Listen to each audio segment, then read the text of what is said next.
tout le monde, j'espère que vous allez bien. Je reviens avec mon petit rouge à lèvres noir. Qui dit rouge à lèvres noir dit vidéo ma pile à lire de cet automne. J'ai absolument trop hâte de vous la faire. J'espère que vous êtes aussi excités que moi à l'idée de lire des livres automnales. J'ai fait une liste au pif.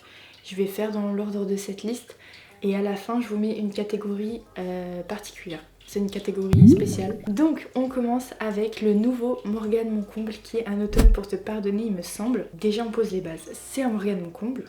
Dans le titre il y a automne, donc forcément ça ne peut que être un livre automnal, vous voyez. En thématique, il me semble qu'on est sur du Dark Academia, romance, un peu thriller, genre je crois qu'il y a une enquête même. Ça fait que ce livre va être un coup de cœur, genre vraiment je suis presque à parier que ça va être un coup de cœur.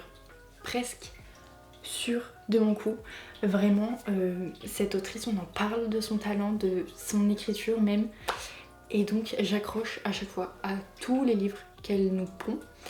Et ben je me dis pourquoi est-ce que celui-ci ne le ferait pas, voyez. Je vous jure, j'ai trop hâte. Donc le livre est sorti le jour où je tourne cette vidéo. Donc je ne l'ai pas encore acheté, mais après cette vidéo je pense que je vais aller voir sur... Je sais pas encore si je le prends sur Vivio ou Kobo.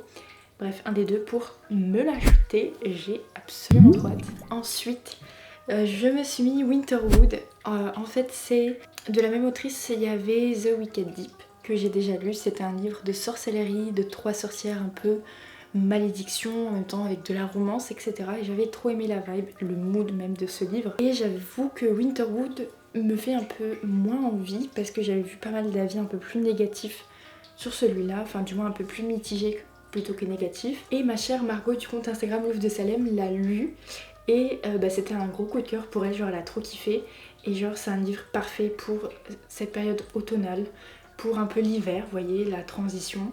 Il me semble qu'on est un peu sur un truc de sorcellerie, je suis pas trop sûre, mais je dirais un peu, vous voyez, le mood automnal quoi. Et il me semble qu'il y a un peu de romance. Donc voilà, j'ai absolument trop hâte de lire ça. Vraiment les livres de sorcières et tout, un régal, un régal. Je suis même pas sûre que ce soit genre vraiment mood sorcière, mais l'ambiance, vous voyez à peu près je pense. Genre vraiment cette ambiance automnale. Ensuite, j'ai mis Small Space, c'est le livre jeunesse un peu horrifique. Il me semble qu'il y a 4 tomes, si je dis pas de bêtises, de cette saga qui me fait absolument trop envie. Parce que j'en vois que de super bons retours, en mode il faut les lire période automnale, parce que c'est des jeunesses horrifiques, que moi et l'horreur, j'adore l'horreur. Si je suis une grosse froussarde et donc ben voilà, on va vers l'horreur, mais l'horreur gentille quand même parce que sinon je ne supporte pas. Donc je ne sais pas trop quoi vous en dire sur Small Space, j'ai pas vraiment de résumé, j'ai juste des thématiques un peu mood automnale, horrifique. Il me semble qu'on va suivre une petite fille qui est orpheline ou quelque chose comme ça et donc en fait les 4 tomes se passent à des endroits différents, 4 petites histoires horrifiques, fort sympathiques. Ensuite, un livre que j'ai trop envie de lire, c'est le tome 2 de À l'ombre du manoir de Lizzie Felton. Déjà, cette autrice, est-ce qu'on en parle ou pas? Elle est absolument incroyable, j'ai pu la rencontrer à 2 reprises et vraiment j'adore parler avec elle, elle est absolument trop mimes, elle est aussi absolument trop belle et j'aime absolument la plume qu'elle a, genre vraiment son écriture elle est folle, hyper poétique, très immersive et en même temps vous voyez elle met l'ambiance quoi, une ambiance pépite. Donc j'avais lu le tome 1, c'est un peu horrifique également, un peu maison hantée. En gros on va suivre des personnages qui vont emménager dans un manoir et en gros il y a un esprit dans ce manoir qui prend possession, oui non, de certaines personnes. Il va se passer pas mal de choses bizarres. La fin du tome 1 était absolument horrible, genre vraiment horrible de fou. Et j'avais dû attendre que le tome 2 sorte et quand il est sorti c'était plus trop la période où j'avais envie de lire le livre. Donc voilà, ça y est, je vais enfin lire ce tome 2, cette période là maintenant quoi. Ça me fait trop envie. Et c'est une duologie. C'est une duologie donc là ce tome 2 c'est le dernier de la duologie.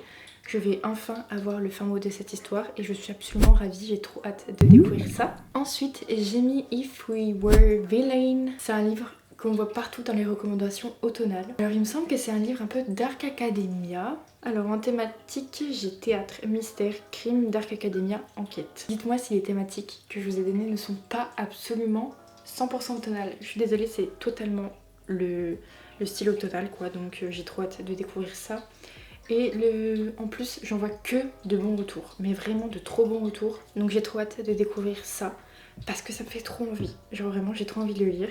Alors que c'est un peu différent de ce que je lis habituellement, mais c'est mood automnal et quand je suis en automne, genre vraiment vous pouvez me faire lire des trucs qui sont pas vraiment ce que je lis habituellement, mais avec cette ambiance un peu mystérieuse, un peu mystique, un peu bizarre, un peu automnale, bah je kiffe.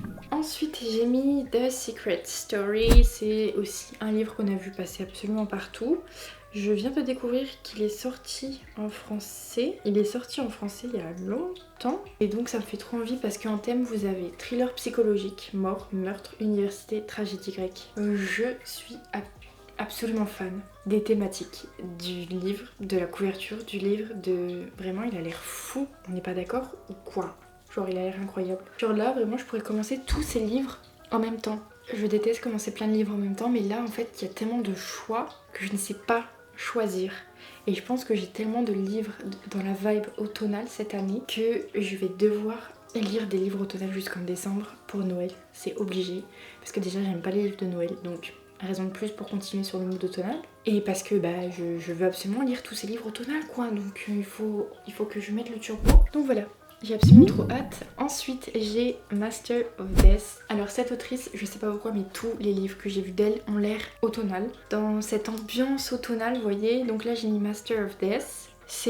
Il me semble que c'est un truc un peu vampirique. C'est celui-là, vampirique, je sais plus. Oui, c'est celui-là avec la thématique vampire. Donc on a romance, fantasy, vampire, paranormal, urban fantasy. On est d'accord que tant qu'il y a des vampires, c'est des livres automnales. Genre vraiment, le vampire, c'est la créature automnale par excellence, avec la sorcière aussi. Je suis un peu moins team loup-garou, très vampire et sorcière. Donc voilà, ce livre, j'en vois absolument de trop bons retours, partout, vraiment partout. Il me tarde de découvrir la plume de l'autrice parce que du coup, je n'ai absolument lu aucun de ses livres et donc cet automne, je me dis que c'est la mission, vraiment de la découvrir avec cet automne quoi. Ensuite, je ne me suis pas arrêtée là avec cette autrice puisque j'ai mis One for My Enemy et donc là, on est sur une romance, amour impossible, sorcellerie, fantasy urbaine, réécriture. Là, cette fois-ci, on part sur la thématique de la sorcière. Donc, forcément que c'est une thématique qui me parle et qui me plaît beaucoup. Donc, je ne peux que adhérer à ce livre. J'ai trop hâte de le lire.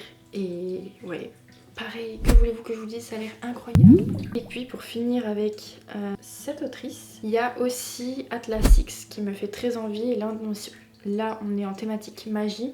Dark Academia, Fantasy, Magicien, Young Adulte. Et je vois qu'il y a un tome 3 qui était prévu, mais j'ai plus la date, je vais revérifier la date. 9 janvier 2024, oui, ça va. Donc voilà, elle écrit des livres qui me font absolument trop envie, avec des moods trop automnales, entre les vampires, les sorcières, la magie. Et j'ai trop envie de la découvrir. Bon après si je lis un seul de ces livres pour cet automne, déjà ça serait pas mal. Et oui, histoire de la découvrir, j'ai absolument trop hâte. Donc ça c'était mes romans classiques on va dire. Là on va passer sur la catégorie spiritualité un petit peu parce que j'ai fait dernièrement de gros achats de livres très spirituels et on m'a offert aussi beaucoup de livres donc j'ai très envie de vous montrer tout ça. On va commencer avec celui-ci, donc c'est mon précieux grimoire d'apprentie sorcière avec la lumière, je sais pas si vous allez bien voir. Oui. Donc ce livre m'a gentiment été offert par ma maman pour mon anniversaire et j'ai absolument trop envie de le lire parce que dedans vous avez des rituels, vous avez plein de... Purée, à chaque fois que je joue ce livre je tombe sur cette page. Donc vous avez le tarot, pendule un peu je crois. Vous avez les saisons avec les fêtes, donc là par exemple vous avez Mabon, vous avez Samhain et donc vous avez des rituels etc à faire. Pour toutes ces fêtes, vous avez... Ah ça m'intéresse trop. Je veux savoir. Vous avez les 4 éléments, vous avez plein de choses pour la sorcière qui sommeille en vous tout simplement. Donc je suis trop ravie, j'ai hâte de lire tout ça et de tester petits rituels et petites recettes qu'il va avoir dedans. Ensuite, un livre qu'on m'a également offert pour mon anniversaire, est-ce que vous allez bien voir? Oui. C'est mon grand guide de lithothérapie et je suis absolument trop contente parce que déjà le livre est magnifique, il est en hardback et vous avez absolument plein de choses, enfin toutes les pierres répertoriées, c'est hyper bien fait. Vous avez de super belles images, genre vraiment j'aime trop, je suis trop contente. Donc je vais feuilleter tout ça. En vrai vous allez me trouver bizarre mais j'aime trop lire ça. Genre vraiment lire toutes les fiches de chaque pierre, de voir à quoi ça sert. J'ouvre, je tombe sur la labradorite. Je veux une labradorite, elle est trop belle, regardez. Elle est trop belle, on est d'accord. Et donc du coup je mets des post-it à chaque pierre que j'ai envie de m'acheter.